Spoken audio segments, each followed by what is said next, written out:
नमोस्तु नमोस्तु नमोस्तु। नमो लोये शौत्रिकाड़वर्ती अर्हंताणम, नमो लोये शौत्रिकाड़वर्ती सीताणम, नमो लोये शौत्रिकाड़वर्ती आयर्याणम, नमो लोये शौत्रिकाड़वर्ती उवज्जायाणम, नमो लोये शौत्रिकाड़वर्ती शवशाहुनम। ओंकार बिंदु संयुक्तम नित्यम ध्यायन्ति योगिना, कामदम मोक्षदम चैव ओंकाराय नमो नमः। मंगलम भगवान वीरो मंगलम गौतमो गणी, मंगलम कुंदकुंदार्यो जैन धर्मोस्तु मंगलम। सर्वमंगल मांगल्यम सर्वकल्याणकारकम, प्रधानम सर्वधर्माणम जैनम जयतु शासनम। नमः समय साराय स्वानुभूत्या चकाशते, चित्स्वभावाय भावाय सर्वभावांतरच्छिदे। एगो में शासदो अपा ज्ञान दर्शन लखणो, शेषा में बाहिरा भावा शवे संयोग लखणा।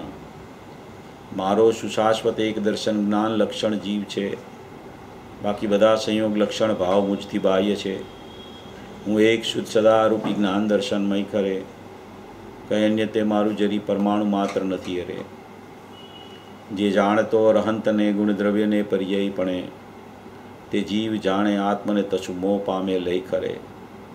नथी अप्रमत के प्रमत नथी जे एक ज्ञायक भाव छे, ए रीत शुद्ध कथाई ने जे ज्ञात ते तो तेज छे।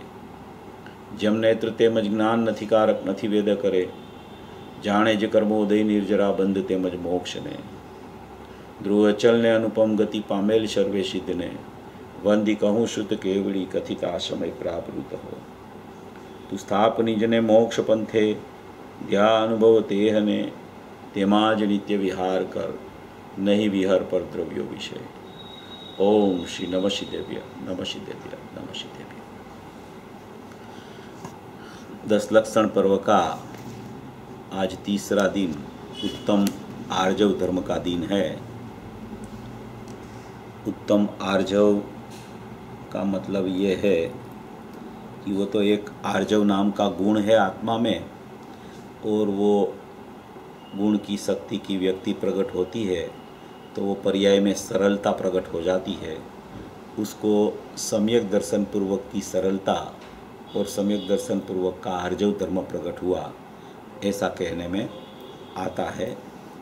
ये जो धर्म कहे जाते हैं वो उत्तम, क्षमा, मार्दव, आर्जव और सोच, वो चारों क्रोध, मान, माया, लोभ उसके अभाव पूर्वक होने वाली दशा है। तो ये जो कसाई चलते हैं विपरीत अशुद्ध पर्यायों में परलक्षी भाव से, तो ये जो कसायों का अभाव होके ये जो धर्म प्रकट होते हैं उसको क्षमा, मार्दव, आर्जव और सोच कहा जाता है। वो क्रोध, मान, माया, लोभ का अभाव करके प्रकट होता है। उसमें जो आज तीसरा दिन है, इसमें ये कहते हैं कि पूज्य गुरुदेव श्री का प्रवचन में से मैं पढ़ता हूँ। आज 10 लक्षण पर्व का तीसरा दिन है, वो उत्तम आर्जव धर्म का दिन है। आर्जव माने सम्यक दर्शन पूर्वक की वितरागी सरलता, आत्मा का ज्ञायक स्वरूप में कपट का भाव ही उत्पन्न न होने देना, उसका नाम उत्तम सरलता है। कपट का भाव उत्पन्न होवे और फिर उसका निषेध करके माने कि सरलता प्रकट होवे, ऐसा यहाँ नहीं कहना चाहते। सरल स्वभावी भगवान आत्मा में जीव डूब जाता है तो कपट का भाव उत्पन्न ही नहीं होता, उसको सचमुच में उत्तम आर्जव धर्म कहने में आता है। आत्मा ज्ञान आनंद की मूर्ति है, क्रोध, मान, माया, लोभ रहित है, ऐसा जैसा है ऐसा उसको समझना और श्रद्धा में वक्रता न करना, उसका नाम सम्यक दर्शन रूप सरलता है। श्रीमद् राजचंद्र जी हो गए, उसने 4 बात कही। 4 बात श्रीमद् राजचंद्र जी ने ये उसने कही कि सबसे पहले तो जिसको सरलता होती है उसको मध्यस्थता हो जाती है, और सरलता और मध्यस्थता के साथ में जिसकी विशाल बुद्धि है, कुशाग्र बुद्धि है, उसको जितेंद्रियपना प्रकट हो जाता है। तो सरलता, मध्यस्थता, कुशाग्र बुद्धि और जितेंद्रियपना, ये 4 गुण श्रीमद् राजचंद्र जी ने बतलाए थे। उसमें सबसे पहले उसने सरलता का नाम दिया था। अभी बाह्य परिणाम में भी, विकल्पों में भी सरलता जीव को माने कि नहीं होती है। तो ये तो यहाँ तो सम्यक दर्शन पूर्वक की सरलता की बात चल रही है। ऐसी सरलता प्रकट होनी चाहिए। बाहर का परिणाम में तो कुछ भी होवे, कितना भी इधर उधर हो जाए, उसमें अपनी सरलता और मध्यस्थता तो कभी जीव को छोड़नी नहीं चाहिए। ऐसा तो उसका माने कि ऐसी भूमिका तो नियम से होनी चाहिए आत्मार्थी की। ऐसी भूमिका वाला जीव है, उसको पात्रता बनती है, और पात्रता बनती है वो अंदर त्रिकाली द्रव्य स्वभाव जो ज्ञानानंद स्वरूपी भगवान आत्मा, जो सरलतम भगवान आत्मा है, जो आर्जव धर्म का धनी है, उसके ऊपर उसका लक्ष्य चला जाता है। तो यहाँ कहते हैं कि उसको क्रोध, मान, माया, लोभ रहित जैसा है ऐसा समझना और श्रद्धा में वक्रता न करना, वो सम्यक दर्शन रूप सरलता है। और चैतन्य स्वरूप को जैसा है ऐसा मानना, स्वरूप की आड़ाई करके पुण्य पाप वाला मानना, वो अनंत कपट है। जीव को पुण्य पाप वाला मानना है कि इतना शुभ भाव होगा, इतना तो शुभ भाव होना चाहिए, इतना नहीं होगा तो धर्म की प्राप्ति कैसे होगी, ऐसा कोई भी पदार्थ से, पुण्य पाप का भाव से अपने आत्मा को ऊर्ध्व करने की चेष्टा करना, उसका नाम अनंत कपट कहा है। अनंत प्रकार का कपट उसको चल रहा है। ये कपट का प्रकार बता रहे हैं। तो माया और कपट होता है ना, उसका निषेध पूर्वक आर्जव धर्म प्रकट होता है। कोई पर के संग से, के पुण्य का परिणाम से आत्मा को लाभ मानना, वो वक्रता है, अनार्यता है। आर्य माने सरल, जैसा सहज ज्ञायक मूर्ति आत्मस्वरूप है ऐसा ही मानना, बिल्कुल विपरीत नहीं मानना, उसका नाम सरलता है। और चैतन्य स्वरूप की समझ में कुछ आड़ाई करके कोई विकल्प कि व्यवहार का आश्रय से लाभ मानना, वो सचमुच अनार्यता है। कहना क्या चाहते हैं कि कोई भी बाह्य परिणाम में माने कि कपट करना, माया करना, वो सब वक्रता में जाता है। और व्यवहार रत्नत्रयी भी राग रूप है, वो आत्मा का स्वरूप नहीं है। आत्मा का ज्ञायक स्वरूप पुण्य पाप रहित है। व्यवहार रत्नत्रयी रूप पराश्रित भाव से उसको लाभ मानना, वो अनंत कपट का सेवन है। अनंत कपट का सेवन बोल रहे हैं। तो ऐसे ये आर्जव धर्म का दिन है। उत्कृष्ट रूप से तो ये आर्जव धर्म मुनिराज को चलते रहते हैं। मुनिराज की स्थिति, सप्तम छठे गुणस्थान में जुड़ने वाले की स्थिति कोई ऐसी प्रचुर स्वसंवेदन वाली होती है कि जैसे कि ये मोक्ष आया, बस मोक्ष नज़दीक में है, अभी आने वाला है मोक्ष है। माने कि सम्यक दर्शन के बाद तो असंख्य समय में मोक्ष निर्वाण हो जाता है, मगर मुनिराज तो इतने नज़दीक पहुंच गए हैं मोक्ष के कि नियम सार में तो लिख दिया कि अगर मुनिराज में और सिद्ध में तो बिल्कुल फर्क मानेगा तो तेरे जैसा पापी कोई नहीं है, ऐसा नियम सार में लिख दिया। तो ऐसे जो अपने मुनिराज हैं, वो मुनिराज की जो स्थिति होती है, जो उसका प्रचुर स्वसंवेदन होता है, और कोई कोई मुनिराज को, कोई कोई आचार्य को शास्त्र लिखने का विकल्प आता है। अधिकांश सप्तम छठे गुण स्थान वाले मुनिराज तो अपने स्वभाव में अंदर में झाके, अंदर में केली करके एकदम मोक्ष में चले जाते हैं। उसको कुछ लिखने का विकल्प भी नहीं आता है। और जो लिखने का विकल्प कुंकुंद आचार्य भगवान को आया, तो उसके फल में अपने को ये पूरा जैन दर्शन, वो पूरा जैन दर्शन का स्वरूप, आगम का सारभूत अध्यात्म अपने को पूज्य गुरुदेव श्री के प्रताप से ये मिल गया। ऐसी ये मुनिराज की आचार्यों की दशा होती है कि वो अपने स्वरूप में रहते रहते कोई शास्त्र की रचना हो जाती है। ऐसे हमारे मुनिराज, ये परम वंदनीय है अपने मुनिराज और आचार्य, इसका उसको यहाँ ये उत्तम आर्जव धर्म उसको वर्तता है, ऐसा यहाँ कहने में आता है। तो ये आज का उत्तम आर्जव धर्म का दिन है। अभी अपना विषय चल रहा है ज्ञान गोष्ठी के ऊपर। जी गुरुदेव श्री का जो भी प्रवचन में से छूटे हुए ये ज्ञान गोष्ठी का प्रकरण है, उसमें 125, 26, 127 चला था और 128 नंबर का प्रश्न अभी अपन चला रहे हैं। जो अपनी कल चर्चा चल रही थी वो मन के संबंधी सब चर्चा चल रही थी, अनुभूति की क्या स्थिति होती है। देखो ये जो यहाँ अभी शाम को जो भी विषय चल रहा है वो अनुभूति का विषय चल रहा है, सवेरे जो विषय चल रहा है वो अनुभूति का विषय की बात चल रही है, दृष्टि का विषय की बात चलती है। और यहाँ अभी जो बात चल रही है वो दृष्टि का विषय दृष्टि में कैसे आवे वो बात चल रही है। दृष्टि का विषय तो है मगर वो दृष्टि में आना चाहिए, वो ज्ञान में आना चाहिए। तो उसकी बात यहाँ अभी पूज्य गुरुदेव श्री ने जो कहा है उसी में से ये प्रश्न है, वहाँ से अपन उसकी चर्चा कर रहे हैं। जिनागम में बहुत सी बातें आती है, आगम तो पूरा रहस्य से भरा हुआ है और वो आगम का सार पूज्य गुरुदेव श्री ने अपने को निकाल के दिया है कि तेरी सुरक्षितता, तेरा भगवान आत्मा, तेरा शुद्ध स्वरूप, तेरा ज्ञायक स्वरूप, तेरी निर्विकल्प वस्तु, वो तो तू खुद ही है।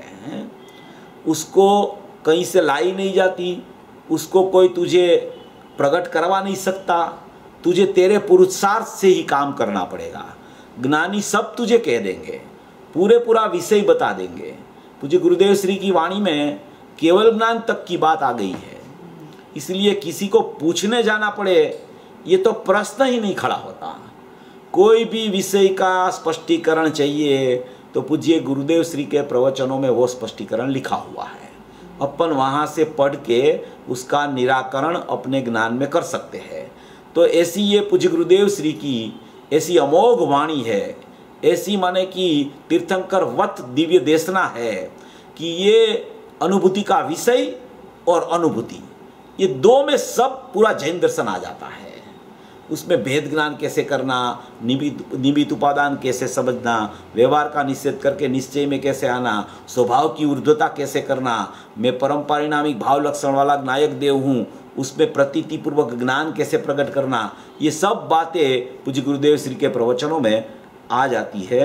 तो यहाँ अपनी जो चर्चा 2 दिन से चल रही थी वो मन के संबंध वाली भी चर्चा चल रही थी और बुद्धिपूर्वक अबुद्धिपूर्वक राग की चर्चा भी चली थी कल। तो ये पूरा जो प्रकरण है वो अनुभूति, जिसको अनुभूति होती है उसकी पूर्व में क्या स्थिति होती है जीव की, ये स्थिति बताने के लिए ये यहाँ प्रश्नोत्तरी रूप ये सब प्रश्न आए हुए हैं। उसमें प्रश्नोत्तरी में ज्ञानी की भी बात आती है, अज्ञानी की भी बात आती है, मगर अभी जो प्रकरण चल रहा है वो अज्ञानी का चलता था, अभी कोई प्रकरण ज्ञानी का भी आएगा। तो वो अपने को उसको समझ के अपने को उसमें से अपना मार्ग कहाँ से अपने को मिलेगा, वो अपने को रास्ता इधर से मिल रहा है पूज्य गुरुदेव श्री के प्रवचन से। इसलिए यहाँ जो अनुभव की भी चर्चा आ रही है वो अनुभव के पूर्व पर्यायों में क्या स्थिति होती है जीव की, उसका यहाँ निराकरण चल रहा है। क्योंकि सभी भवी जीव है पूज्य गुरुदेव श्री के पास आने वाले, और सभी भवी जीवों की भव्यता अल्प काल न कहे अपन, अल्प समयों में होने वाली है, भव्यता प्रकट हो जाएगी। भवी जीव होता है, एक आसन भव्य जीव होता है और एक अति आसन भव्य जीव होता है। 3 प्रकार के जीव शास्त्र में आए हैं। तो भवी जीव का तो ये पूरा मेला भरा हुआ है अपना पूज्य गुरुदेव श्री के प्रताप से हैं। तो भवी जीवों की तो यहाँ श्रृंखला है। वो भवी जीव कैसे माने कि आसन भव्य हो जाए और कैसे अति आसन भव्य हो जाए, उसके लिए ये चर्चा यहाँ अनुभूति की चर्चा यहाँ कहने में आती है। तो अनुभूति की पूर्वे की स्थिति में कैसे विचार चले, कैसे उसको निर्णय होवे, निर्णय की भूमिका से आगे चलते चलते चलते चलते वो निर्णय की दृढ़ता उसको कैसे हुए, वो दृढ़ता होके कोई निर्णय की यथार्थता और अपूर्वता कैसे आ जाए, बाद में उसको सविकल्प एक स्वसंवेदन भी आ जाए और बाद में निर्विकल्प का काल कैसे पक जाए, उसकी पूरी विधि यहाँ पूज्य गुरुदेव श्री ने ये प्रश्नोत्तरी में बताई है। जो जो जीव यहाँ से पसार होने वाला है उसको ये चर्चाएं सुनने से गुरुदेव की उसको पता चलेगा कि अभी मैं कहाँ रुका हूँ और मेरे को कैसे यहाँ से आगे बढ़ना चाहिए। इसके लिए ये आत्मानुभूति का प्रकरण बहुत महत्वपूर्ण है। उस अपेक्षा से सुनने से ये पता चलेगा कि आत्मा अनुभूति कैसे होती है और आत्मा अनुभूति क्यों नहीं हो रही है, मेरी गलती क्या है, मैं स्वभाव को तो भूला ही हूँ, अस्थि से तो स्वभाव को भूला है, वही मूल कारण है, उसके अलावा कोई कारण ही नहीं है। मगर स्वभाव को क्यों भूला है, पर्याय में उसकी क्यों वृत्ति चल रही है, पर्याय की प्रवृत्ति में क्यों वो उलझ जाता है, ये सब चर्चाएं यहाँ अपन कर रहे हैं। तो इसमें ये प्रश्न आया था 127 का था कि अनुभव द्रव्य का होता है कि पर्याय का। वो अपन ने देख लिया था कि अनुभव में अकेला द्रव्य या अकेली पर्याय नहीं है, किंतु स्वसन्मुख झुकी हुई पर्याय द्रव्य के साथ तद्रूप हुई है, अतः द्रव्य पर्याय के बीच में भेद नहीं रहा। ऐसी जो दोनों की अनुभूति वह अनुभव है, द्रव्य और पर्याय के बीच में भेद रहे तब तक निर्विकल्प अनुभव नहीं आता। जब तक द्रव्य पर्याय के बीच में भेद दिखता है, जब तक अभेदता नहीं दिखती है, जब तक ध्येयपूर्वक ज्ञेय एक समय में अभेद परिणमन नहीं करता है, तब तक सचमुच में निर्विकल्प अनुभव नहीं होता है। ये ध्येयपूर्वक ज्ञेय जिसको एक समय में हो जाता है उसको अकेला ध्येय नहीं होता है, अकेला ज्ञेय भी नहीं होता है। ध्येय का स्वरूप उसके ज्ञान श्रद्धान में स्पष्ट होता है और ज्ञेय का स्वरूप भी उसके ज्ञान श्रद्धान में स्पष्ट होता है। ऐसा स्पष्ट होने से वो ध्येय पूर्वक ज्ञेय की स्थिति उसको उत्पन्न हो जाती है। ध्येय तो त्रिकाली द्रव्य है, परिपूर्ण परमात्मा ज्ञायक देव है, शुद्ध एक रूप चैतन्य देव है, और जो ज्ञेय होता है वो पर्याय उसको ज्ञेय बनाती है। पर्याय उसको ज्ञेय बनाती है ऐसा अपन कहते हैं, तो पर्याय उसको सचमुच में ज्ञेय बनाती ही है। उसमें कोई ऐसा नहीं होता कि ये पर्याय उसको ज्ञेय बनाती है तो भेद हो जाता है, ऐसा नहीं होता है। वो पर्याय ऐसा कहे कि मैं ज्ञायक हूँ, ऐसा कहे कि पर्याय ज्ञायक को ज्ञेय बनाए, ऐसा कहे, उसमें कोई अंतर नहीं है। इसलिए सब चीज़ों में ऐसा मत सोचना कि ये तो द्रव्य और पर्याय का भेद हो गया, मैं तो ज्ञायक हूँ उसमें ही अनुभूति होगी, ऐसा नहीं होता है। ऐसा स्वरूप नहीं है। गुरुदेव ने ये सब स्पष्टीकरण बोध किया है। इसलिए श्रद्धा का विषय तो एकला अखंड त्रिकाली ज्ञायक भाव ही है, मगर त्रिकाली भाव श्रद्धा अहम करती है, ज्ञान में त्रिकाली ज्ञायक ज्ञेय बनता है। वो ज्ञेय बनता है उसका अर्थ यही है कि मैं ज्ञायक हूँ, मगर वो ज्ञान में ज्ञेय बनता है। ऐसा एक ज्ञेय का भी स्वरूप है, ऐसा एक ध्येय का स्वरूप त्रिकाली परमात्मा और एक ज्ञेय का स्वरूप अभेद अनुभूति। तो वो अभेद ज्ञान आत्मा से अभेद होकर परिणमता है, तो उसको अभेद ज्ञेय हुआ ऐसा बोला जाता है। एक ध्येय पूर्वक ज्ञेय होता है, एक ध्येय पूर्वक ज्ञेय नया होता है, और एक ध्येय पूर्वक ज्ञेय सबको वर्तमान में अनुभूति के बिना भी परोक्ष चल रहा है। दो प्रकार है इसमें। ये यहाँ जो बात आई थी ना, कल तो अपना थोड़ा समय भी हो गया, इसलिए इसको भी थोड़ा अपन ने ऐसे ही रख दिया था कि द्रव्य और पर्याय के बीच में भेद रहे तब तक निर्विकल्प अनुभूति नहीं होती। तो एक तो ध्येय त्रिकाली परमात्मा है, वो तो अपना शुद्ध ज्ञायक भाव है, और एक तो पर्याय में वो ज्ञायक ज्ञेय बनता है, वो तो एक नया अभेद होता है ध्येय पूर्वक ज्ञेय। उससे पहले भी एक ध्येय पूर्वक ज्ञेय है। वो ध्येय पूर्वक ज्ञेय कौन सा है कि एक तो त्रिकाली द्रव्य है, परम पारिणामिक भाव लक्षण वाला, वो एक त्रिकाली द्रव्य है, और वो त्रिकाली द्रव्य बाल गोपाल सबको उसका ज्ञान पर्याय में अनुभूति स्वरूप भगवान आत्मा अनुभव में माने कि जानने में आ रहा है, वो ज्ञेय का बोल है। और ध्येय है वो अनुभूति स्वरूप भगवान आत्मा है, और वो जानने में आ रहा है वो ज्ञेय का बोल है। ऐसा एक स्वरूप अनादि अनंत स्वरूप है ये। जैसे त्रिकाली द्रव्य अनादि अनंत है, ऐसा ही उसका ज्ञान का परिणमन भी वो नायक के साथ में बाल गोपाल सबको अनुभूति स्वरूप भगवान आत्मा ज्ञेय होके अनुभूति स्वरूप भगवान आत्मा जानने में वर्तमान में सबको आ रहा है। ऐसा एक ध्येय पूर्वक ज्ञेय का ऐसा भी एक स्वरूप है, उसको बोला जाता है अभेद ध्येय और अभेद ज्ञेय। वो अभेद ज्ञेय उससे बोले उससे पहले उसकी अभिन्नता होती है ज्ञान की ज्ञेय के साथ में, ध्येय के साथ में। उसको अनुभूति स्वरूप भगवान आत्मा जानने में निरंतर आता है, निरंतर आता है, निरंतर आता है। ऐसा जिसको ख्याल में आता है उसको ध्येय पूर्वक ज्ञेय अभेद अनुभूति में आ जाता है। वो अनुभूति में स्वसंवेदन होता है और अनुभूति के पहले वाला ध्येय पूर्वक ज्ञेय जो चल रहा है उसमें परोक्ष अनुभूति चलती है। एक परोक्ष है और एक जो नया होता है वो प्रत्यक्ष होता है। प्रत्यक्ष होता है उसमें वेदन होता है, परोक्ष होता है उसमें वेदन नहीं होता है मगर वेदन आने वाला है, ऐसा परोक्ष है वो। इसलिए ये जब तक द्रव्य और पर्याय के बीच में भेद रहेगा, जब तक तुझे अभेद नहीं दिखेगा तब तक निर्विकल्प दशा नहीं आएगी। ऐसा एक द्रव्य पर्याय का अभेदपना अनन्यपना अनुभूति के काल में होता है, उसको ही बोला जाता है कि द्रव्य पर्याय का अभेदपना। माने कि द्रव्य का तो उत्पाद भी पर्याय का तो उत्पाद भी चलता है, द्रव्य में तो उत्पाद भी है नहीं, मगर ऐसा जब द्रव्य पर्याय का अभेदपना होता है तब निर्विकल्प आनंद की अनुभूति जीव को प्रकट होती है। ऐसा ये यहाँ ये प्रकरण है। ऐसी ध्येय पूर्वक ज्ञेय की बात है। अनादि अनंत ध्येय है और एक अनादि अनंत ज्ञेय है, उसमें कोई फर्क नहीं पड़ता। उसका स्वीकार आया तो नया ध्येय पूर्वक ज्ञेय में स्वसंवेदन आ गया। स्वीकार त्रिकाली द्रव्य का आता है मगर त्रिकाली द्रव्य का स्वीकार आने से पहले ऐसा एक ज्ञान जब तक अलग ही रहेगा द्रव्य से तब तक अनुभूति नहीं होगी, अनुभूति नहीं होती है। तब तक ज्ञान को इधर रखो, ज्ञायक को इधर रखो तो अनुभूति नहीं होती है। ज्ञान और ज्ञायक की अभेदता जब तक द्रव्य पर्याय की ख्याल में नहीं आती तब तक सचमुच में अनुभूति उत्पन्न ही नहीं होती। त्रिकाली द्रव्य तो अनंत गुणों से अभेद है, वो ध्येय है, और एक उपयोग से अनन्य जो अपना ज्ञायक भाव है वो अनादि अनंत ज्ञेय भूत अभेद है। ऐसा भी एक बात बहुत सी समयसार की गाथाओं में आई है, बहुत सी गाथाओं में।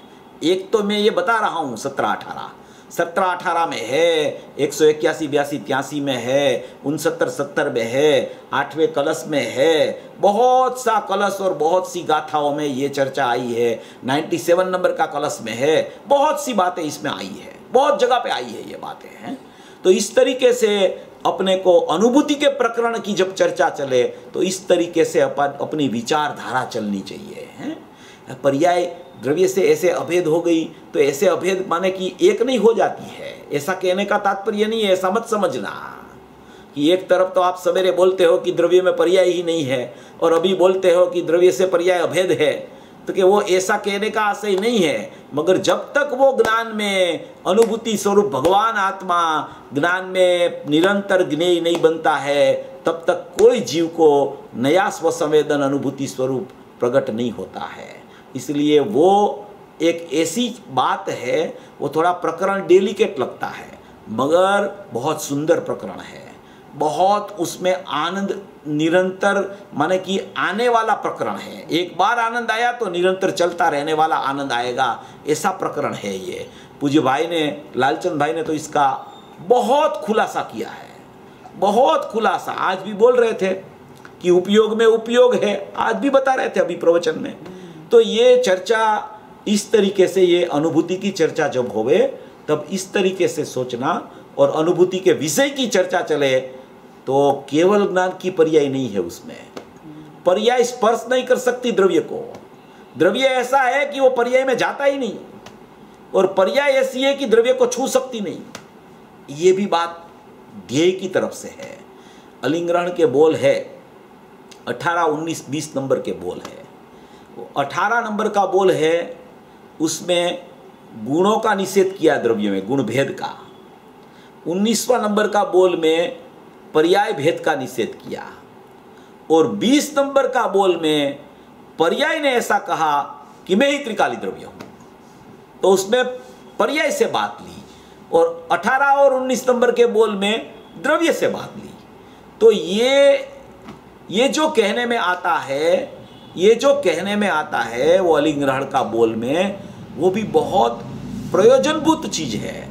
ये सब आचार्य भगवान ने लिखा हुआ है, और आचार्य भगवान का हृदय का सार पूज्य गुरुदेव श्री ने अपने को बताया है। इसलिए उस अपने को उस तरीके से अपने को समझना चाहिए। देखो ये अभी 128 नंबर का ये प्रश्न चल रहा है। ये वीडियो शायद बंद हो गया है, कोई बात नहीं, आवाज आती है ना उधर?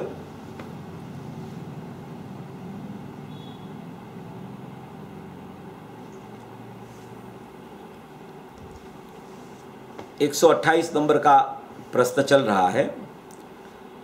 जिस समय जिस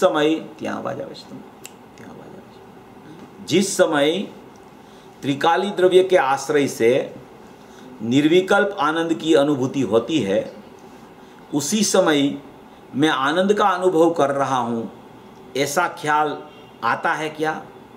देखो ये प्रश्न बहुत समझने जैसा और मार्मिक है। अनुभूति के काल की चर्चा है यहाँ। जो जीव को अनुभूति होती है, वो जीव की अनुभूति में क्या बचता है, उसकी चर्चा यहाँ पूज्य गुरुदेव श्री ने उठाई है।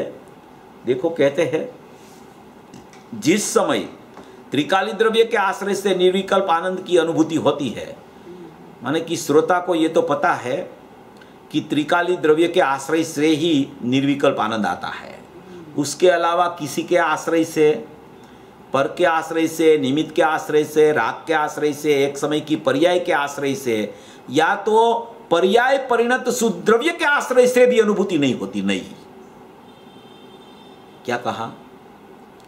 पर के आश्रय से तो नहीं, निमित्त के आश्रय से तो नहीं, तीर्थंकर भगवान साक्षात बैठे हो तो उसके आश्रय से तो नहीं, एक समय की खुद की पर्याय हो उसके आश्रय से भी नहीं, मात्र द्रव्य के आश्रय से।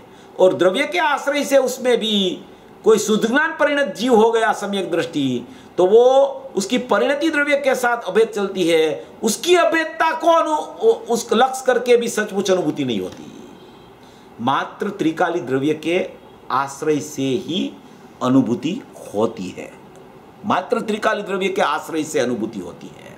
ये श्रोता को ये तो पता है कि जिस समय त्रिकाली द्रव्य के आश्रय से निर्विकल्प आनंद की अनुभूति होती है, उसी समय मैं आनंद का अनुभव कर रहा हूं, ऐसा ख्याल आता है क्या? देखो ये प्रश्न क्या किया कि निर्विकल्प आनंद अनुभूति में आ गया, उस समय ऐसा ख्याल आता है कि उसी समय मैं आनंद का अनुभव कर रहा हूं, ऐसा ख्याल आता है ज्ञानी जीव को निर्विकल्प अनुभूति में कि मैं आनंद का अनुभव कर रहा हूं? ऐसा कोई विकल्प खड़ा होता है? ऐसा कोई ख्याल आता है? ऐसा आनंद तरफ लक्ष्य होता है? ऐसा नहीं होता। ऐसा कहेंगे अभी। देखो गुरुदेव का जवाब है, निर्विकल्प अनुभूति के काल में आनंद का वेदन है। क्या कहते हैं? निर्विकल्प अनुभूति के काल में आनंद का वेदन है। जिसको आनंद का वेदन है उसको ही निर्विकल्प अनुभूति कही जाती है। जहां आनंद का वेदन नहीं है वो निर्विकल्प अनुभूति नहीं है। इसलिए निर्विकल्प अनुभूति का प्रमाण आनंद है। जब तक आनंद नहीं आता तब तक निर्विकल्प अनुभूति नहीं है। तो निर्विकल्प अनुभूति के काल में आनंद का वेदन है किंतु विकल्प नहीं है। यहां क्या बात करना है कि आनंद का अनुभव है, आनंद वेदन में भी आ रहा है, मगर ऐसा विकल्प नहीं है कि मैं आनंद को अनुभव रहा हूं, आनंद को भोग रहा हूं। ये त्रिकाली द्रव्य का आश्रय है और पर्याय में आनंद प्रकट हुआ है, ऐसा विकल्प नहीं है। ऐसा स्वरूप है अंदर में। ज्ञायक का लक्ष्य भी है, आनंद की पर्याय प्रकट भी हुई है, आनंद का वेदन भी आ रहा है, मगर ऐसा विकल्प नहीं है कि मेरी पर्याय द्रव्य के साथ अभेद हो गई और अभी आनंद आ गया तो आनंद को मैं भोग रहा हूं और द्रव्य का लक्ष्य कर रहा हूं, मेरी पर्याय अभेद हो गई है। ऐसा विकल्प नहीं होता। निर्विकल्प दशा में विकल्प नहीं होता। विकल्प समाप्ति का नाम ही निर्विकल्प दशा है। विकल्प उस समय नहीं होता, विकल्प विश्राम को प्राप्त होता है, तब ही अनुभूति होती है। तो वो अनुभूति के काल में ऐसा कोई विकल्प नहीं होता कि भाई मेरे को आनंद का अनुभव हो रहा है, मैं त्रिकाली द्रव्य का लक्ष्य कर रहा हूँ और मेरे को आनंद आ रहा है। आनंद आ रहा है, आनंद का पता भी उसको ज्ञान में चलता है, मगर विकल्प नहीं है। यहाँ ये सिद्ध करना है, विकल्प को छोड़ना है। विकल्प नहीं होता ऐसा कहना है, किंतु विकल्प नहीं है। जब निर्विकल्प से विकल्प में आता है, जब निर्विकल्प से विकल्प में आता है, माने कि अनुभूति से बाहर आ गया, परिणति रह गई और उपयोग बाहर आया, अनुभूति से बाहर आया, तब विकल्पात्मक भूमिका शुरू हो गई। तब विकल्पात्मक भूमिका में उसको ख्याल में ऐसा आया कि आनंद का अनुभव हुआ था। ऐसा विकल्पात्मक दशा में चलता रहता है कि आनंद का अनुभव हुआ था, आनंद का अनुभव हुआ था, ऐसा चलता रहता है। विकल्प में पता चलता है, वेदन अनुभूति में आता है। अनुभूति के समय ही ज्ञान में जानना भी होता है कि ऐसा आनंद चल रहा है। वो आनंद चल रहा है ऐसा जानना होता है, वो विकल्प नहीं है, वो तो ज्ञान का स्वभाव जानना है। आनंद का ज्ञान हो रहा है, आनंद का जानना हो रहा है, वो विकल्प नहीं है। निर्विकल्प के काल में भी आनंद का जानना हो रहा है उसको, मगर वहां विकल्प पूर्वक नहीं जानता है, वो स्वरूप से जानता है, ज्ञान में जानना हो रहा है। एक बार एक गुरुदेव को प्रश्न पूछा, गुरुदेव को एक प्रश्न पूछा गया कि जब निर्विकल्प दशा होती है, अभी ये चलते चलते ही याद आया, ये प्रश्न पूछा गया गुरुदेव को कि जब निर्विकल्प दशा कोई भी जीव को आती है, तब उसको अतीन्द्रिय आनंद का वेदन आता है और अतीन्द्रिय ज्ञान में ही आत्मा की अनुभूति होती है। तो अतीन्द्रिय ज्ञान में जब आत्मा की अनुभूति हुई, तब आनंद का वेदन आया। तो उस समय वो ज्ञानी वो आनंद को उपयोगात्मक जानता है कि उपयोगात्मक नहीं जानता है, ऐसा प्रश्न आया। क्या प्रश्न आया कि निर्विकल्प दशा के काल में जब आत्मा की अनुभूति हो रही है कोई जीव को, वो अनुभूति के काल में वो ज्ञान में अतीन्द्रिय ज्ञान हो गया और अतीन्द्रिय आनंद की प्रकटता हो गई। तो उस समय वो ज्ञानी जीव, वो आनंद आया, वो आनंद को उपयोग रूप जानता है कि उपयोग रूप नहीं जानता है, ऐसा प्रश्न आया। गुरुदेव ने एकदम जवाब दिया, एकदम उपयोग से जानता है, उपयोग से जानता है आनंद को। गुरुदेव ने ऐसा कहा, ऐसा बनाव बन गया है। तो उपयोग में आनंद को जानता है, उसका मतलब क्या है कि नायक का लक्ष्य छूट के उपयोग में आनंद को जानने जाता है, अकेली आनंद की पर्याय जानने में आती है। तो द्रव्य का लक्ष्य छूट जाए तो आनंद ही नहीं आवे, ऐसा आशय नहीं है कहने का, मगर वो उपयोग ऐसा है कि वो एक यहां वहां अनुभूति के काल में कोई द्रव्य गुण पर्याय का भेद ही नहीं रहता। वहां आनंद भी अभेद है, अतीन्द्रिय ज्ञान भी अभेद है, नायक भी अभेद है। वहां सचमुच देखो तो वहां पर्याय नाम की कोई चीज ही नहीं होती। सचमुच वहां ज्ञान भी ज्ञायक रूप हुआ है, आनंद भी ज्ञायक रूप हो रहा है, और ज्ञान का स्वभाव जानना है तो जानना नहीं छूटता। तो वहां जो भी है उसको वो उपयोग से जान रहा है, ऐसा कहने का आशय था गुरुदेव का। ऐसा आया, ऐसी बात आई। ये यहां यही कहना चाहते हैं, वेदन है, जानता भी है, मगर वो जानने में विकल्प नहीं होता। मगर विकल्प में आता है तब उसे ऐसा ख्याल में आया कि ये आनंद तो आ गया था, ये आनंद आया था, ये आनंद आया था, ये आनंद आया था। ऐसा यहां कहने में आ रहा है, ऐसा कहना चाहता है कि तब ख्याल में आता है कि आनंद का अनुभव हुआ था। आनंद का अनुभव हुआ था, वो विकल्पात्मक ख्याल विकल्पात्मक दशा में आता है। जानना उस समय जो होता है वो तो ज्ञान में आनंद आया उसका भी जानना होता है, ज्ञायक का भी जानना होता है, अनंत गुण की अनंत पर्याय सम्यक प्रकार से परिणम रही है, ऐसा भी जानना वहाँ उसी समय चलता है। क्योंकि ज्ञान में ऐसी द्विरूपता निरंतर चलती रहती है कि वो निर्विकल्प दशा के काल में जैसा द्रव्य है, जैसा गुण है, जैसी पर्याय है, ऐसा जानना वो सविकल्प स्वभाव होने के कारण ज्ञान का वो जानना छूटता नहीं है। इसलिए निर्विकल्प दशा के काल में भी ज्ञानी उपयोग रूप ये सब जान लेता है। ऐसा आवे ना कि भाई आनंद के पर लक्ष्य चला जाए तो अनुभूति छूट जाए। ये लक्ष्य माने कि क्या है, उसमें लक्ष्य का मतलब क्या है, यहाँ लक्ष्य का अर्थ क्या है, उपयोग रूप जानता है उसमें कि वहां वो सब अभेद है और अभेद होने के कारण वहां कोई भेद नहीं है, और ज्ञान का जानना स्वभाव होने के कारण, वो उसका सविकल्प स्वभाव होने के कारण जो भी वहां है वो सब जान लेता है। अरे यहां तक की बात प्रवचन सार की 47 नई में तो आई है कि निर्विकल्प दशा के काल में ज्ञानी जितना राग बाकी होता है उतना भी जानना वहां ज्ञान में हो जाता है। अबुद्धिपूर्वक राग पड़ा है वो भी उसको ख्याल में आता है कि अभी भी राग बाकी है। कितना राग बाकी है, कहाँ बाकी है, अबुद्धिपूर्वक उसको नहीं बोलते, ऐसा ख्याल में नहीं आता, मगर वो ख्याल में आता है कि अभी मेरी परिणति वितरागी नहीं हुई है। ऐसा भी ज्ञानी जान लेता है। इसलिए ये जानना जो स्वभाव है वो निरंतर रहता है। प्रथम से ज्ञानी हुआ तब से तो सम्यक प्रकार जानना है, मगर ज्ञानी होने के पहले भी ज्ञान का स्वभाव जानना है, वो कभी छूटता नहीं है। ऐसा यहाँ कहना चाहते हैं कि तब ख्याल में आता है कि आनंद का अनुभव हुआ था, परंतु आनंद के अनुभव काल में आनंद अनुभव करता हूँ। आनंद के अनुभव के काल में मैं आनंद का अनुभव करता हूँ, ऐसा भेद नहीं होता वहाँ। देखो क्या कहते हैं, आनंद के अनुभव के काल में मैं आनंद का अनुभव करता हूँ, ऐसा भेद नहीं होता कि आनंद का अनुभव करने वाला मेरा ज्ञान है और आनंद अनुभव में आ रहा है, ज्ञायक भी अनुभव में आ रहा है, ऐसा कोई भेद वहाँ नहीं होता। इसलिए यहाँ कहते हैं कि निर्विकल्प अनुभूति के काल में आनंद का वेदन है, किंतु विकल्प नहीं है। जब निर्विकल्प से विकल्प में आता है तब ख्याल में आता है कि आनंद का अनुभव हुआ था, परंतु आनंद के अनुभव काल में आनंद अनुभव करता हूँ, ऐसा भेद होता नहीं है।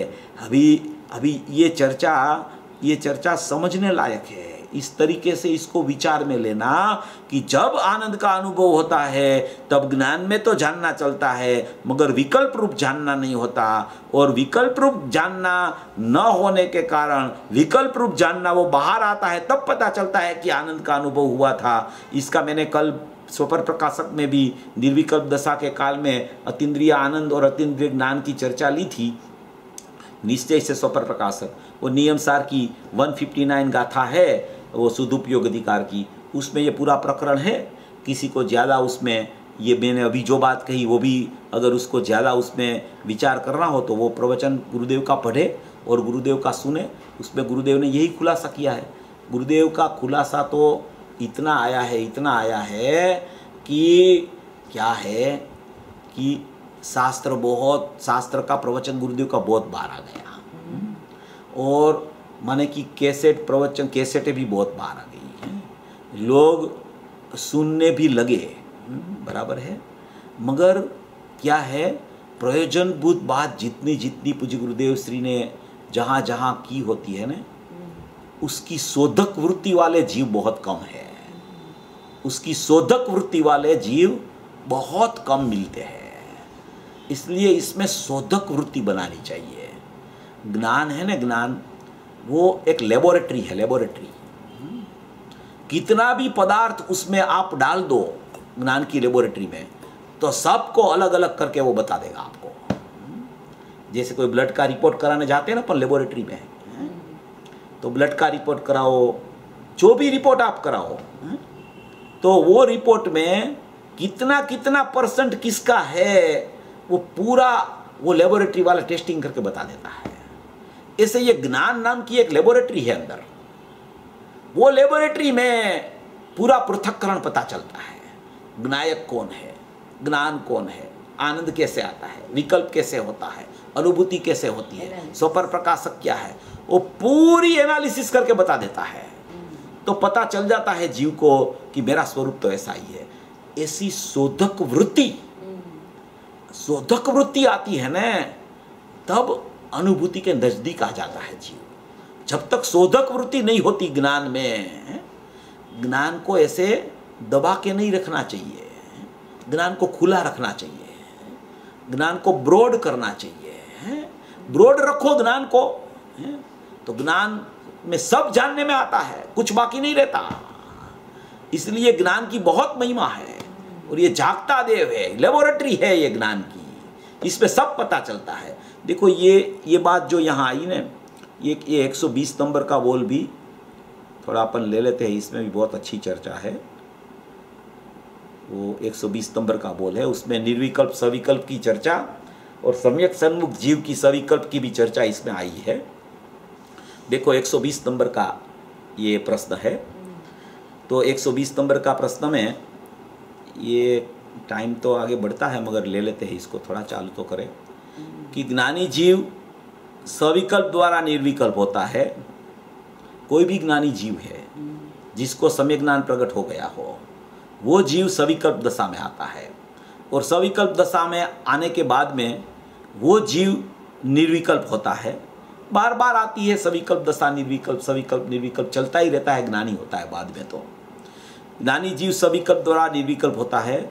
और सम्यक सन्मुख जीव भी, सम्यक सन्मुख जीव माने कि जिसको परोक्ष में पता चल गया है कि मेरा ज्ञायक भाव ऐसा है, मेरा ध्रुव परमात्मा ऐसा है, मेरा चैतन्य तत्व ऐसा है, वो जीव, उसको सम्यक सन्मुख जीव बोला जाता है। कि उसको सम्यक सन्मुख माने एक ज्ञायक के सिवा कुछ दिखता ही नहीं, उसको उसकी लगनी लग गई है उसको कि मैं तो एक ज्ञायक ही हूँ, मैं तो चैतन्य परमात्मा हूँ, मैं तो ध्रुव धाम हूँ, मैं तो अनादि अनंत अखंड हूँ। ऐसा एक सम्यक सन्मुख जीव है। सम्यक सन्मुख मिथ्या दृष्टि का प्रकरण मोक्ष मार्ग प्रकाशक में आया है। तो ये सम्यक सन्मुख है, मगर है अभी मिथ्या दृष्टि, क्योंकि समकित नहीं हुआ, इसलिए सम्यक सन्मुख बोला है उसको। समकिति को सम्यक सन्मुख नहीं बोलते, सम्यक दृष्टि बोलते हैं। मगर ये जीव सम्यक सन्मुख है। और एक जीव है वो ज्ञानी है। वो ज्ञानी है, वो निर्विकल्प में से सविकल्प में आया है और सविकल्प में से फिर से निर्विकल्प में चला जाता है। और एक सम्यक सन्मुख जीव है। वो सम्यक सन्मुख जीव है, उसको निर्विकल्प होना बाकी है, अभी वो हुआ नहीं है, अभी होने वाला है ऐसा जीव। तो ज्ञानी जीव सविकल्प द्वारा निर्विकल्प होता है और सम्यक सन्मुख जीव भी सविकल्प द्वारा निर्विकल्प होता है। दोनों की सविकल्प दशा है, वहां से निर्विकल्प होता है। ज्ञानी जीव भी सविकल्प से निर्विकल्प होता है, अज्ञानी जीव भी सविकल्प से निर्विकल्प होता है। उन दोनों की विधि का प्रकार एक ही है या उसमें कोई विलक्षणता है? क्या कहना चाहते हैं गुरुदेव? प्रश्न क्या पूछा श्रोता ने कि वो दोनों की विधि, सम्यक सन्मुख जीव की विधि और ये निर्विकल्प वाले की विधि, सविकल्प में से निर्विकल्प में जाने की, और अज्ञानी की सविकल्प में से निर्विकल्प में जाने की विधि, उसमें दोनों में क्या अंतर है? ये पूछ रहे हैं कि दोनों की विधि का प्रकार एक ही है। तो देखो गुरुदेव प्रश्न का उत्तर देते हैं कि ज्ञानी सविकल्प द्वारा निर्विकल्प होता है, उसे तो आत्मा का लक्ष्य हुआ है। अरे बहुत बड़ा अंतर है, दोनों एक जैसे नहीं है। ज्ञानी की सविकल्पता में से निर्विकल्पता आना और सम्यक सन्मुख मिथ्या दृष्टि को निर्विकल्प होना, वो एक नहीं होता। बहुत बड़ा अंतर है, बहुत बड़ा अंतर है उसमें। देखो ज्ञानी सविकल्प द्वारा निर्विकल्प होता है, उसे तो आत्मा का लक्ष्य हुआ है, उसे तो परिणति चलती है, उसे तो स्वामित्व बुद्धि छूट गई है, उसको तो अतीन्द्रिय ज्ञान और अतीन्द्रिय आनंद प्रकट हो गया है। उसने अपना घर देख लिया है, वो घर देख लिया है उसको। जिसने अपना घर देख लिया है वो तो बार बार घर में तुरंत चला जाता है। मगर जो जीव ने अभी घर ही नहीं देखा है, जो तो अज्ञानी है, विकल्पात्मक दशा में है, भले सम्यक सन्मुख कहा जाए, मगर उसको माने कि घर नहीं देखा है, अतीन्द्रिय आनंद का वेदन कभी नहीं आया है और उसको अभी विकल्पात्मक दशा चल रही है। तो कहते हैं कि ज्ञानी सविकल्प द्वारा निर्विकल्प होता है, उसे तो ज्ञानी सविकल्प द्वारा निर्विकल्प होता है, उसे तो आत्मा का लक्ष्य हुआ है, आत्मा लक्ष्य में है और उसमें एकाग्रता का विशेष पुरुषार्थ करने पर विकल्प छूटकर, वो विकल्प छूटकर, उसको तो विकल्प छूटकर निर्विकल्प होता है। वो तो कैसा होता है? विकल्प छूटकर निर्विकल्प होता है। मगर स्वसन्मुख जीव को तो अभी आत्मा का लक्ष्य ही नहीं हुआ है, अतः उसने तो ज्ञान में ऊपर ऊपर धारणा से जानता है, वो ज्ञान में ऊपर ऊपर धारणा से जानता है, प्रत्यक्ष नहीं हुआ।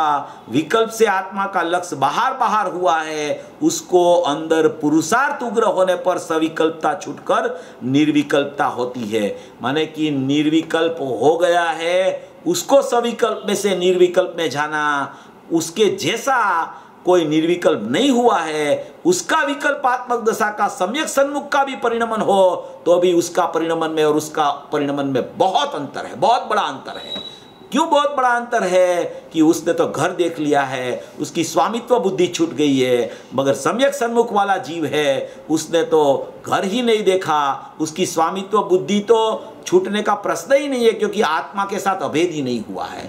इसलिए उसमें और उसमें बहुत अंतर है। इस प्रकार निर्विकल्प होने की विधि का प्रकार एक होने पर भी ज्ञानी ने तो वेदन से आत्मा जाना है और स्वसन्मुख वाले ने तो बाहर बाहर आनंद के बिना आत्मा को जाना है। इसलिए सविकल्प जो ज्ञानी नहीं हुआ है उसको विकल्प में से अंदर में जाना और ज्ञानी होके विकल्प आया है उसको अंदर में जाना, उसमें दोनों में बहुत बड़ा अंतर होता है। ऐसा यहाँ पूज्य गुरुदेव श्री ऐसा उत्तर दे रहे हैं। थोड़ा अपन ने इसको जल्दी से भी लिया है, थोड़ा प्रश्नों का भी कार्यक्रम है इसलिए, मगर ये बहुत समझने लायक बात है, क्योंकि जो अपना घर में चला गया है उसको सचमुच में फिर घर में जाने में देर नहीं लगती है, मगर जो घर में ही नहीं गया है वो तो अभी घर को ढूंढता है। भले उसको सम्यक सन्मुखता हो गई हो, भले उसको विकल्पात्मक दशा में घर कैसा है ऐसा मालूम भी पड़ गया हो, मगर अभी घर में प्रविष्ट नहीं हुआ। इसलिए उसकी विधि में पुरुषार्थ और ज्ञानी की विधि में पुरुषार्थ सविकल्प में से निर्विकल्प होने का उसमें बहुत बड़ा अंतर है। ऐसा जीव को समझना चाहिए। ये अपने दो प्रश्न हुए। अभी जो प्रश्न का कोई हो प्रश्न तो अपन प्रश्नोत्तरी ले लेते हैं। स्पीकर करना,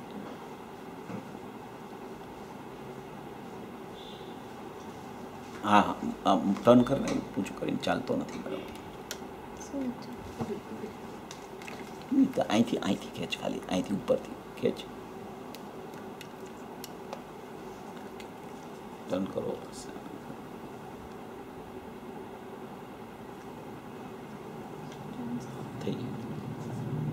થઈ ગયું પ્રશાંતભાઈ? થઈ ગયું છે?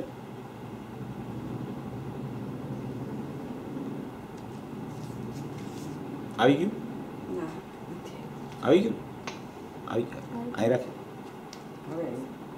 સ્પીકર કરના એટલે એમાં અવાજ આવે।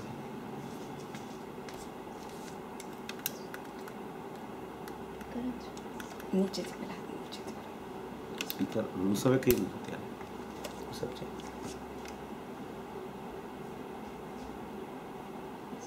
હેલો, હા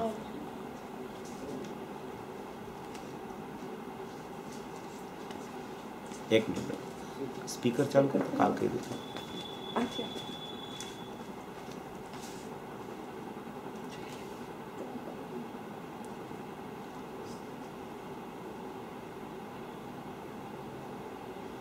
हाँ चालू कर जो હવે।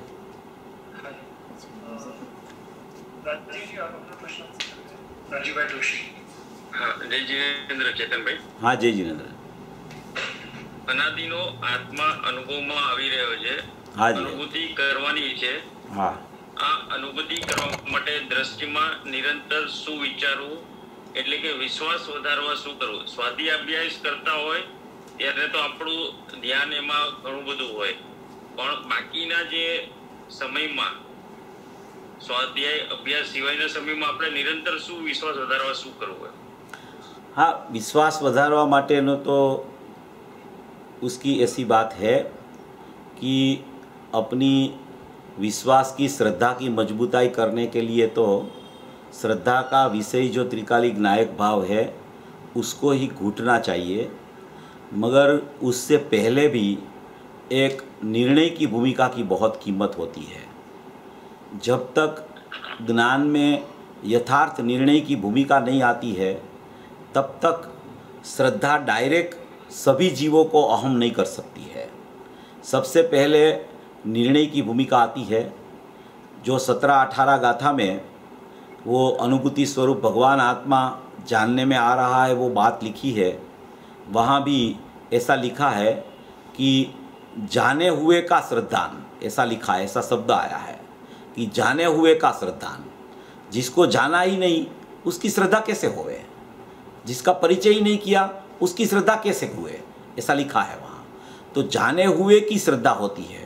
तो जब तक ज्ञान में निर्णय की भूमिका, जब तक उसको द्रव्य गुण पर्याय की वास्तविक स्थिति और वो निर्णय में नायक भाव कैसा है, उसका स्वरूप कैसा है, वो पर्याय का स्वरूप क्या है, द्रव्य का स्वरूप क्या है, गुण का स्वरूप क्या है, ऐसे जो पूज्य गुरुदेव श्री ने जो 45 साल तक पूरी चर्चा अपने को बताई है, तो वो निर्णय की भूमिका बहुत अगत्य की है, उत्तम है। एक बार ऐसा प्रश्न किया गया था आदरणीय लालचंद भाई को कि भाई अनुभूति के पहले जीव को मात्र नायक का ही निर्णय आता है कि और भी कोई निर्णय आता है, ऐसा प्रश्न किया पूज्य लालचंद भाई को। वो सब वीडियो कैसेटों में सब है, सब लोग सुनते हैं, बहुत लोगों को मालूम भी होगा। तो आदरणीय लालचंद भाई ने उसका जवाब दिया था कि भाई बात तो ऐसी है कि वास्तविक तो ध्येय का निर्णय बहुत इम्पोर्टेंट है और उससे ही आगे बढ़ता है जीव, मगर उसके साथ में उसको ज्ञेय का निर्णय, ज्ञान में जो जानना चलता है उसका निर्णय, ज्ञान में जो अनुभूति स्वरूप भगवान आत्मा अनुभव में आ रहा है वो निर्णय भी साथ में होना चाहिए। ये दोनों निर्णय आते हैं। ये दोनों निर्णय नहीं आते तब तक क्या होता है कि ध्येय का विकल्प चलता है और ज्ञान उसका बार भटकता है। क्या होता है? ध्येय का विकल्प चलता है और ज्ञान उसका बाहर घूमता रहता है विकल्पों में। और जब तक ज्ञान में अनुभूति स्वरूप भगवान आत्मा जानने में आ रहा है वो पता चला, तो वो ज्ञान है ने वो भगवान आत्मा के साथ अनन्य है, ऐसा भी उसको एक प्रकार निर्णय की भूमिका में आ जाता है। जब तक ज्ञान बाहर घूमता है और श्रद्धा में ऐसा विकल्प चले कि मैं ज्ञायक हूं, मैं ध्रुव हूं, मैं परिपूर्ण हूं, मैं शाश्वत हूं, मैं एक रूप हूं, मैं अखंड हूं, मैं नित्य हूं, तो वो परिणमन तो हुआ नहीं, अभी परिणमन हुआ नहीं और विकल्प चालू है। और विकल्प से निर्विकल्पता होती नहीं है, और निर्विकल्पता होने के लिए उसको ज्ञान चाहिए, ज्ञान पूर्वक का श्रद्धान चाहिए। जब तक ज्ञान पूर्वक का श्रद्धान नहीं हो तब तक निर्विकल्पता आती नहीं है, क्योंकि जाने हुए का श्रद्धान होता है, ऐसा शास्त्र में आचार्य भगवान ने लिखा है। तो ये जो बात है उसको दोनों निर्णय पहले आना चाहिए। एक तो ध्येय स्वरूप भगवान आत्मा है, वो त्रिकाल शुद्ध है, वो अनादि अनंत चैतन्य वस्तु है, और उसके साथ में उसका जो उपयोग प्रकट हो रहा है, उसका जो प्रति समय ज्ञान प्रकट हो रहा है, वो ज्ञान का कार्य क्या, तो कि वो ज्ञान में आत्मा जानने में आ रहा है। माने कि ध्येय का निर्णय और ज्ञेय का निर्णय, ये दोनों निर्णय एक साथ आता है। वो दोनों निर्णय जब साथ में चलने लगता है तो पक्ष की स्थिति बंद हो जाती है। जब तक एक की स्थिति चलती रहती है तब कहीं न कहीं पक्ष रहता है, पक्ष भी रहता है और जानने की इच्छा उत्पन्न होती रहती है। जानने की इच्छा उत्पन्न होती रहती है क्योंकि उसको ख्याल में नहीं है कि अनुभूति स्वरूप भगवान आत्मा ही जानने में आ रहा है, इसलिए कोई न कोई पदार्थों की जानने की इच्छा उत्पन्न हो रही है। ज्ञान वहां से व्यावृत होकर अनुभूति स्वरूप भगवान आत्मा जानने में आ रहा है, वहां पहुंचा नहीं है। इसलिए श्रद्धा में तो उसको ऐसा लगता है कि मैं ज्ञायक हूँ, मैं ध्रुव हूँ, मैं परिपूर्ण हूँ, मैं चैतन्य हूँ, मैं अखंड हूँ, वो तो बराबर ही है श्रद्धा का विषय। श्रद्धा का विषय को दूर करके ज्ञान पर्याय में अनुभूति स्वरूप भगवान आत्मा अनुभव में आ रहा है, वो बात नहीं है। श्रद्धा का विषय तो मूल है, मगर वो मूल के साथ में ये ज्ञान की पर्याय का अनुभूति स्वरूप भगवान आत्मा जानने में आ रहा है, वो निर्णय भी बहुत जरूरी है। वो निर्णय जब तक नहीं आता तब तक ज्ञान बाहर ढूंढता रहता है, अपना विषय को शास्त्र में ढूंढता है, ज्ञानी के पास ढूंढता है, प्रवचनों में ढूंढता है, मगर वो ढूंढना ज्ञान में चलता है, वो ज्ञान तो ज्ञायक से अनन्य है, ऐसा उसको ख्याल में नहीं आ रहा है, ऐसा निर्णय नहीं हो रहा है। वो जब निर्णय होता है तो क्या होता है कि द्रव्य और पर्याय दोनों माने कि एक साथ में चलने लगते हैं, तब वो ज्ञान में मध्यस्थता हो जाती है। और ज्ञान में मध्यस्थता जब हो जाती है तो कोई पक्ष वाली कि कोई विकल्प वाली स्थिति उसको बाद में विकल्प मंद हो जाते हैं। विकल्प मंद मंद होते होते होते होते मंदतर होके मंदतम होके अनुभूति का उसको प्रकरण अंदर से खुलने लगता है। तो ये एक प्रक्रिया है, क्योंकि कोई भी जीव है, देखो ये ज्ञान का विषय बहुत लंबा है, माने कि ज्ञान का विषय तो एक अखंड ज्ञायक ही है, मगर ज्ञान में अनेक प्रकार का जानना चल रहा है सभी चीजों का। अभी देखो, अभी आप अभी सुन रहे हैं तो सुनने के लिए कर्णेंद्री काम कर रही है, ये कर्णेंद्री काम कर रही है, वहाँ एक अंदर भावेंद्री है वो भी काम कर रही है, उसके अंदर में एक ज्ञान है वो भी जान रहा है, और वो ज्ञान का जानना ज्ञायक में असर आ रहा है तो वो ज्ञायक भी पड़ा है। तो ये सब चीजें मौजूद है। वो सब चीजें मौजूद होने से उसको निर्णय की भूमिका ऐसी आनी चाहिए कि मेरा ज्ञान में अनुभूति स्वरूप भगवान आत्मा जानने में आ रहा है, और वो जानने में आ रहा है वही मैं हूं, वही मैं हूं, और कुछ मैं नहीं हूं। ऐसा ज्ञान और ज्ञायक का दोनों का निर्णय की भूमिका पहले उसको आनी चाहिए।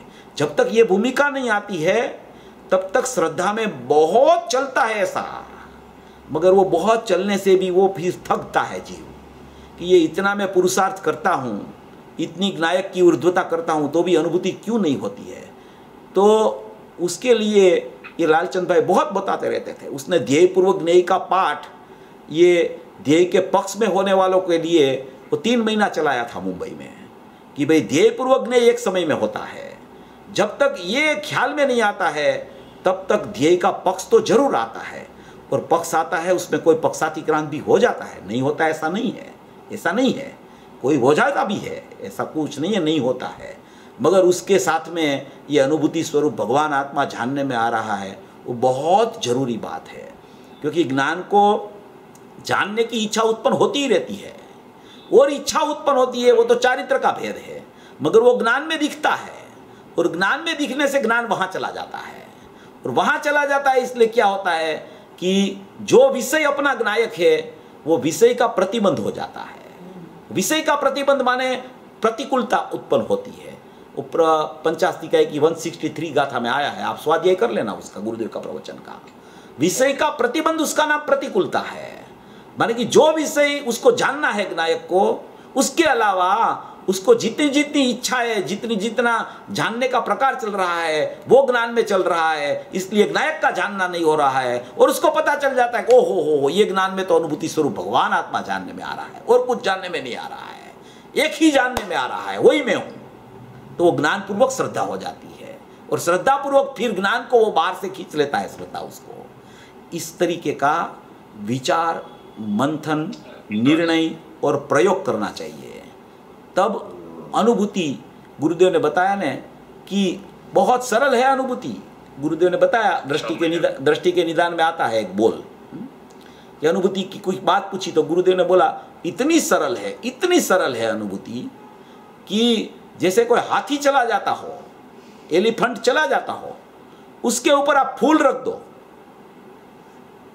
कितनी देर लगती है? कोई भी जीव रख सकता है फूल उसके ऊपर, हाथी के ऊपर, क्योंकि वो बहुत आहिस्ता आहिस्ता चलता है।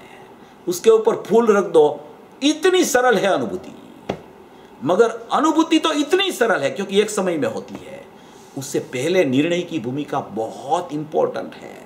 जब तक निर्णय नहीं आता तब तक अनुभूति सचमुच में नहीं हो सकती। इसलिए ज्ञानपूर्वक श्रद्धान होता है और इस तरीके से सोचने से ये अनुभूति नियम से जीव को होती है।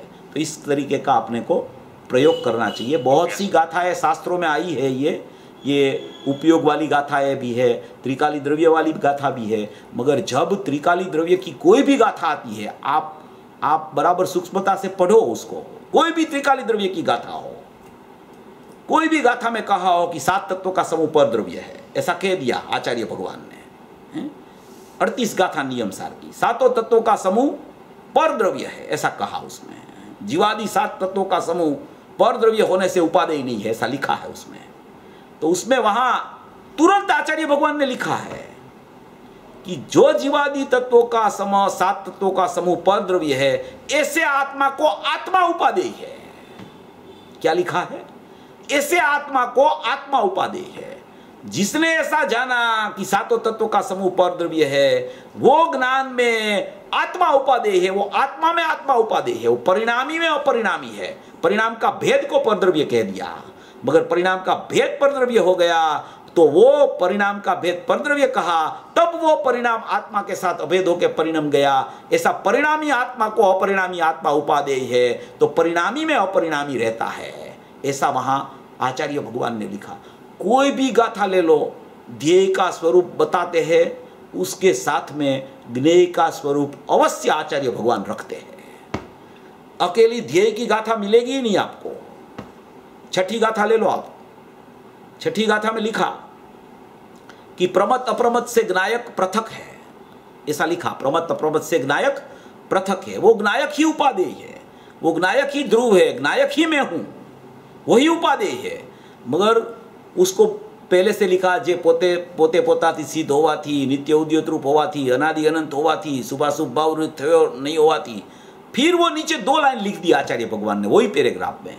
इसीलिए समस्त अन्य द्रव्योना भावोथी भिन्नपणे उपासवामां आवतो शुद्ध कહેવાય છે। એ શુદ્ધ ક્યારે કહેવાય એને? આત્માને। એ સમસ્ત ભિન્ન દ્રવ્યોના ભાવોથી એને ઉપાસના કરે જ્યારે જીવ કે હું દ્રવ્ય છું, ત્યારે એને શુદ્ધ ખરેખર કહેવામાં આવે। એવી જ રીતે બીજો પેરેગ્રાફ છઠ્ઠી ગાથામાં લખ્યો, જ્ઞેયાકાર અવસ્થામાં જ્ઞાયકપણે જણાયો। तो ये जो महिमा तो उसको ध्येय की ही होनी चाहिए, त्रिकाली द्रव्य की होनी चाहिए, ध्रुव की होनी चाहिए, मगर समझ में सब होना चाहिए। त्रिकाली ध्रुव की महिमा और समझ में सब होना चाहिए, ज्ञान में सब होना चाहिए। अगर ज्ञान में से आप निकाल दो सब, तो वो ज्ञान अंदर नहीं आएगा। इसलिए प्रयोग इस तरीके से करना है। बहुत खुलासा गुरुदेव का और लालचंद भाई की 1400-1500 वीडियो के सेट अपन ने बाहर निकाली है, उसमें बहुत स्पष्टीकरण है। इतना स्पष्टीकरण है कि मेरे को ऐसा लगता है कि इतना स्पष्टीकरण कहीं ये भरत क्षेत्र में मिल नहीं सकता। इतना स्पष्टीकरण आ गया है ये गुरुदेव और लालचंद भाई की वाणी में। इस तरीके से उसका अभ्यास करके ऐसे प्रयोग करने से पता चलता है ऐसा। थैंक यू चेतन भाई, थैंक यू।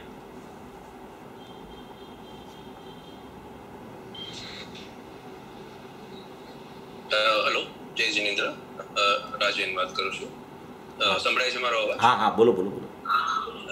આપણે જે 120 પ્રશ્ન લીધો છે હમણાં જ્ઞાન ગોષ્ઠીમાંથી, તો એમાં એક મને પ્રશ્ન હતો કે એમાં જે કીધું સ્વસન્મુખ જીવ જ્યારે સવિકલ્પ દ્વારા નિર્વિકલ્પ થાય છે અને જ્ઞાની સવિકલ્પ દ્વારા નિર્વિકલ્પ થાય છે, તો એમાં જે સ્વસન્મુખ સમ્યક સન્મુખ જીવ જ્યારે નિર્વિકલ્પ થાય છે, તો મને એમ જાણવામાં આવ્યું કે ઈ જે પ્રથમ સમ્યક દર્શન થાય છે ઈ દશા કે છે, જો ઈ હોય તો પછી આનંદના વિધન બંનેમાં અલગ હોય ઉપશમ સમ્યક દર્શન અને ક્ષયપશમ સમ્યક દર્શનમાં? ઈ મારો પ્રશ્ન છે। इसमें यहाँ બરાબર સમજો હું તો हाँ हाँ, એટલે અહીંયા પ્રથમ સમ્યક દર્શનની કે એવી કોઈ ચર્ચા નથી। અહીંયા તો હજી सम्यक सन्मुख मिथ्या दृष्टि जीव की चर्चा चल रही है और एक ज्ञानी जीव की चर्चा चल रही है। 2 प्रकार के जीव लिए हैं। एक तो जीव ज्ञानी हो गया है, मगर ज्ञानी हो गया है वो फिर से विकल्प में आ गया है, उसकी विकल्पात्मक भूमिका है। और एक दूसरा जीव ऐसा लिया है कि जो ज्ञानी तो कभी हुआ ही नहीं, जो ज्ञानी नहीं हुआ है उसको ही सम्यक सन्मुख बोला जाता है। ज्ञानी हो गया है નિર્વિકલ્પ કીધું એટલે મને એમ થયું કે એ સમ્યક દર્શનની વાત કરે છે। સમ્યક સન્મુખ જ્યારે નિર્વિકલ્પ થાય છે એ नहीं, सम्यक सन्मुख वाला जब निर्विकल्प होता है, माने कि उसको जब अनुभूति होती है, और निर्विकल्प अनुभूति वाला विकल्प में आया है और वो फिर से निर्विकल्प होता है, और सम्यक सन्मुख वाला तो पहली बार निर्विकल्प होता है। इसकी बात इस तरीके से यहाँ बात आई है। वो प्रथम औपसम सम्यक दर्शन और दूसरा क्षयोपसम सम्यक दर्शन की बात, ऐसी बात नहीं है यहाँ। ये तो ज्ञानी की चर्चा ऊपर है, और दूसरे ही उसके साथ में सम्यक सन्मुख मिथ्या दृष्टि जीव की चर्चा है। ऐसे दो जीव लिए हैं, दोनों विकल्पात्मक भूमिका में है, दोनों विकल्पात्मक भूमिका में है। एक को अभी विकल्प टूटने वाला है, एक को एक बार टूट गया है, बार बार टूट गया है, फिर से टूट रहा है। ऐसा दो जीव लिया है ऐसा। बराबर। એટલે જે સમ્યક સન્મુખ જ્યારે નિર્વિકલ્પ થાય છે એ પણ નિર્વિકલ્પ અનુભૂતિ છે, એટલે એ ત્યાં સમ્યક દર્શન ન કહેવાય? સમ્યક દર્શન જ કહેવાય ને, સમ્યક દર્શન જ કહેવાય, પણ એને હજી અનુભૂતિ થઈ નથી, હજી એને નવી થવાની છે। જ્યારે નિર્વિકલ્પ થાય છે ત્યારે આનંદનું વેદન બંનેમાં સેમ છે કે અલગ છે? એમાં છેલ્લે લાઈનમાં લખ્યું છે કે સમ્યક સન્મુખ વાળાઓ ઓગે ઓગે આનંદના વેદન વિના આત્માને જાણ્યું છે, એમ લખ્યું છે છેલ્લું। તો એટલે મને એમાં જરા કન્ફ્યુઝન થયું કે આનંદના ક્વોલિટીમાં ફરક છે। એક મિનિટ હું જરા ઓલો કાઉન્સ કર્યો છે એની વાત કરો છો ને તમે? हाँ, छेल्लू लाइन છે ને કાઉન્સમાં છેલ્લું સ્ટેટમેન્ટ। इस प्रकार निर्विकल्प होने की विधि का प्रकार एक होने पर भी, माने कि दोनों की निर्विकल्प विधि होने का प्रकार तो एक ही है। माने कि जो ज्ञानी हुआ है वो विकल्प में आया है, और अज्ञानी हुआ है वो विकल्प में आया है। दोनों की विधि का प्रकार एक है। उसका मतलब ये है कि दोनों ने ज्ञायक में फिर से ज्ञायक को ऊर्ध्व करके ज्ञायक में दोनों चले जाते हैं। वो अपेक्षा से दोनों का प्रकार एक है, उसमें कोई फर्क नहीं है। कोई अनुभूति जिसको हो गई है और विकल्प में आया है, उसको दूसरी तरह अनुभूति होती है, और जिसको अनुभूति एक बार भी नहीं हुई है उसको ज्ञायक के आश्रय से अनुभूति होती है। ऐसा नहीं होता। इसीलिए पहला ये जब शुरू हुआ, उससे पहले मैंने बताया था कि कोई भी जीव होता है, ज्ञानी जीव को भी उसकी परिणति हो गई हो, वो परिणति के साथ आत्मा अभेद हुआ हो, ऐसा परिणामी द्रव्य का आश्रय से दूसरी अनुभूति नहीं होती, ऐसा मैंने बताया था। यही बात है यहाँ। वो परिणामी के द्रव्य के आश्रय से कोई जीव को निर्विकल्प हुआ है उसको भी अनुभूति नहीं होती। सब जीव को अनुभूति त्रिकाली द्रव्य के आश्रय से ही होती है। चाहे अनुभव वाला जीव हो, चाहे अनुभव नहीं हुआ हो जीव हो, चाहे आगे बढ़ा हुआ कोई भी जीव हो, चाहे कोई भी गुणस्थान में जीव पड़ा हो, सबको ऐसे ही अनुभूति होती है। एक ही का आश्रय रहता है त्रिकाली द्रव्य का, कि मैं एक ज्ञायक परमात्मा हूँ। ऐसे आश्रय से ही अनुभूति होती है। जिसको भी होती है, जिसको भी हुई है, जिसको भी होगी, इसके आश्रय से ही होती है, एक के आश्रय से। उसमें कोई दूसरा प्रकरण दूसरा उसमें रहता ही नहीं उसमें। ऐसा इस तरीके से सोचना। इसलिए यहाँ लिखा है कि ज्ञानी ने तो वेदन से आत्मा जान लिया है, पहले जान लिया है उसने, और स्वसन्मुख वाले ने बाहर आनंद के बिना आत्मा को जाना है। એટલે स्वसन्मुख वाला जो है उसने अभी आत्मा नहीं जाना है, वो तो अभी बाहर है, और उसको अभी अंदर आना है। तो उसको अंदर आना है कि उसके घर नहीं देखा है, और ज्ञानी ने तो जान लिया है, इसलिए उसने घर देख लिया है, इसलिए वो तो सहजता से चला जाता है अंदर। और वो विकल्पात्मक दशा वाला, सम्यक सन्मुख वाला, उसको अभी निर्णय हुआ है, सविकल्प स्वसंवेदन भी शायद आ गया हो, तो भी अंदर जाने में उसको इतना सरल नहीं होता जितना ज्ञानी एक बार अनुभूति के बाद में अंदर निरंतर चला जाता है घर में, उसका उतना सरल नहीं होता उसको। ऐसा कहना चाहते हैं यहाँ। जय जय, थैंक यू। આપણે બીજા પ્રશ્ન છે? एकाद हो तो ले लियो, एकाद कहीं वांधो नहीं। और किसी को अगर प्रश्न होगा तो अपना रेज हैंड कर सकते हैं। राजन भाई, आपने वापस रेज हैंड किया है, आपको मैं अनम्यूट करूंगा। ચેતન, બીજો એક પ્રશ્ન છે કે શુદ્ધ જ્ઞાન પરિણત જીવ સવારે વાત થઈ, તો શુદ્ધ જ્ઞાન પરિણતિ અને શુદ્ધ જ્ઞાન ઉપયોગ એ બેમાં કઈ ફરક છે? शुद्ध ज्ञान उपयोग है ने वो निर्विकल्प दशा का बात है, और शुद्ध ज्ञान परिणत जीव है, वो ज्ञानी विकल्प में भी आ गया है, फिर भी उसकी परिणति अंदर चलती है, उसकी बात है। परिणति वाले को माने कि कर्मोदय को, सकाम को, अकाम को, सविपाक को, अविपाक को, बंध को, मोक्ष को विकल्पात्मक भूमिका में वो जानता है, इसलिए वो शुद्ध ज्ञान परिणत जीव की बात है। और जो शुद्ध ज्ञान परिणत जीव है वो फिर से सदुपयोगी हो जाता है। तो सदुपयोगी होता है तब तो अकेला आत्मा का ही जानना वहाँ चलता है। तो सदुपयोग में निर्विकल्प दशा होती है, शुद्ध ज्ञान परिणत जीव में निर्विकल्पता परिणति की होती है और विकल्प बाहर ज्ञान जो आया उसमें होता है। ऐसा इस तरीके से समझेगी। Thank you. जय श्री कृष्ण।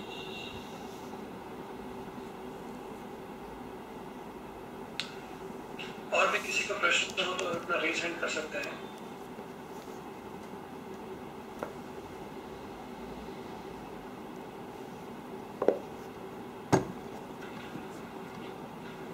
प्रश्न નથી કોઈ। આપણે જીનવાણી લઈ લઈ। અહો ઉપકાર જીનવરનો કુંદનો ધ્વનિ દિવ્યનો, જીન કુંદ ધ્વનિ આપ્યા અહો આ ગુરુ કાનનો, જીન કુંદ ધ્વનિ આપ્યા અહો આ ગુરુ રાજનો, जावाणी के ज्ञान से सुजेलो कालो, सोवाणी मस्तक नमो सदा द्वैत। 9 વાર નમોકાર મંત્ર।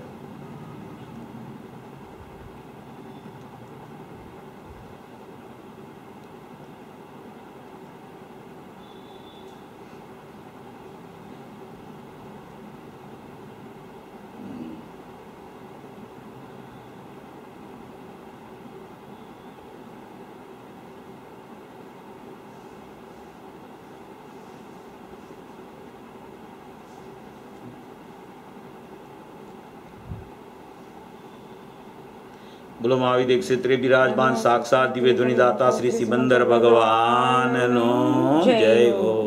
कड़िकार सर्वज्ञ एवा श्री कुंदकुंदाचार्य देव नो जय हो। हालता चालता सी देवा श्री अमृतचंद्र आचार्य देव नो जय हो। मंगलमय जिनवाणी मात नो जय हो। परम कृपाळु अनंत अनंत अनंत उपकारी श्री सद्गुरुदेव नो जय हो। निज सुदात्म देव नो जय हो।